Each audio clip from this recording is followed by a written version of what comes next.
여러분, 자칭 타칭 수제자라고 여기던 베드로도 여러 가지 아주 재미있는 일들을 많이 했지요. 그렇지만 그렇게 하던 사도 베드로도 사복음서에 나오는 베드로와 사도행전의 베드로는 완전히 다른 사람이 된 것을 볼 수 있습니다.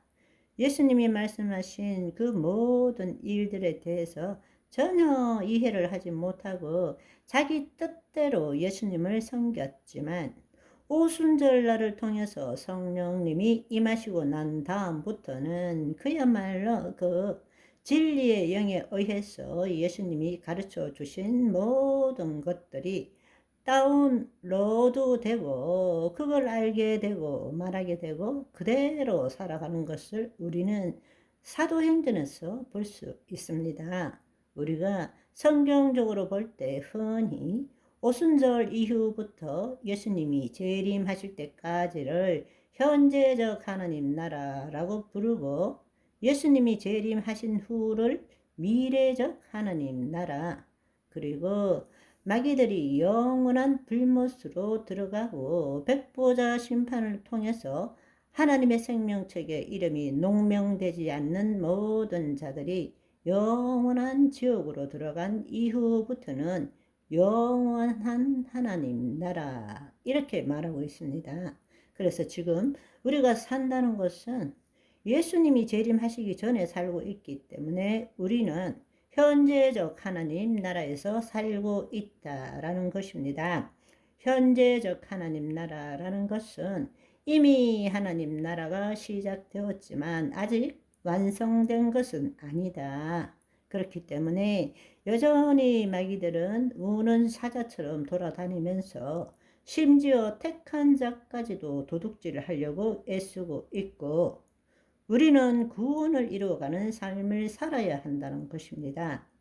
구원을 이루어간다라는 사실은 새 언약을 이루어가야 한다는 사실이고, 지금도 돌아다니는 마귀의 세력에 예수 그리스도의 이름으로, 주의 말씀으로, 성령으로 이겨야 한다라는 것입니다. 그것은 마귀하고 싸워서 이기는 것보다 더 중요한 것은 하나님의 생명의 말씀에 우리의 몸이, 즉 우리의 생각, 감정, 신체가 통치함을 받아야 한다는 것입니다. 다른 말로 우리 안에 하나님 나라가 이루어져야 한다라는 것입니다. 우리 안에 하나님 나라가 이루어질 때는 마귀는 어떤 일도 우리에게 할 수 없습니다. 왜냐하면 그분의 영광이 우리를 감싸고 있기 때문입니다. 아멘. 그들은 내가 귀신이야 이렇게 오지 않습니다. 우리의 생각을 통하여, 우리의 감정을 통하여, 우리의 신체를 통하여 우리를 도둑질하고 죽이고 멸망시킵니다. 따라서 우리는 우리의 생각, 감정, 신체에 묶이는 것이 아니라 우리는 하나님의 말씀에 복종을 시켜야 합니다. 내 생각도, 내 감정도, 내 신체도 하나님 말씀에 복종시켜야 합니다. 내가 하나님의 말씀을 생각하고 느끼고 행동하는 것이 아니라 말씀이 진리고 하나님이시기 때문에 내 생각도, 내 감정도, 내 신체도 거기에 일치시키는 것이 믿음이라는 이야기입니다. 주의 말씀을 안다고 해서, 주의 말씀을 암기한다고 해서 내가 하나님의 통치를 받는 것이 아니라는 것을 아시기를 소망합니다. 세 번째로는 하나님 나라는 어디에 있는가?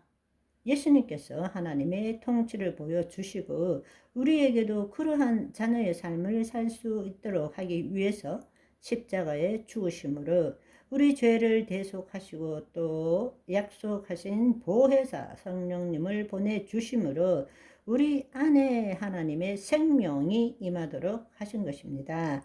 우리가 예수 그리스도를 믿는다라는 것은 내가 예수님을 믿음으로 죄사함을 받는다 이런 뜻이 아니라, 우리가 예수 그리스도를 믿는다라는 것은 십자가는 내 죄를 사함받는 것이 아니라 내가 죽어야 될 것이라는 거예요. 내가 예수 그리스도의 죽으심에 연합할 때 예수 그리스도의 부활하심에 연합하게 된다는 것입니다. 그 결과로 우리가 죄사함을 받고 하나님의 영이 우리 안에 임하심으로 인하여 우리가 예수 그리스도 안에 새로운 피조물이 된다는 뜻입니다. 그런데 어떻게 된 것인지 자기는 안 죽고 예수님만 죽이고 그 예수님의 십자가 앞에서 자기 죄만 사함받는 말도 안 되는 복음을 믿고 있다는 것입니다. 그렇기 때문에 그 십자가의 도에 능력이 나타나지 않는 것입니다. 십자가는 내 죄를 사함받는 것이 아니라 내가 죽어야 할 것입니다. 그럴 때 내 죄가 사함받고 하나님의 영이 임하심으로 인해서 내가 하나님의 자녀가 되고 하나님의 형상을 따라 모양대로 지음받은 자녀로서 왕같은 제사장의 직분을 행할 수 있게 된다는 것입니다. 아멘.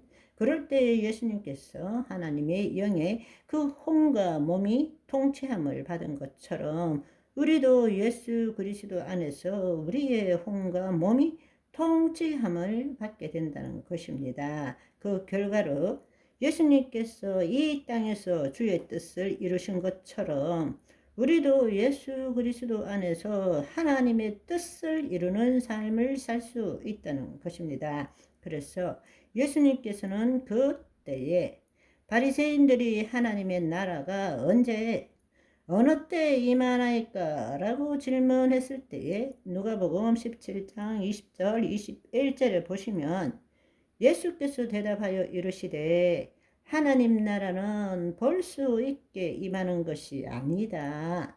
볼 수도 없다. 그 말은 우리 오감으로 인지할 수 없다라는 것입니다. 하나님의 통치는 하나님의 영을 통해서 이루어지는 것이기 때문입니다. 그러니까 우리의 오감으로 영을 인지할 수 없는 것입니다. 또 여기 있다 저기 있다 라고도 말 못한다.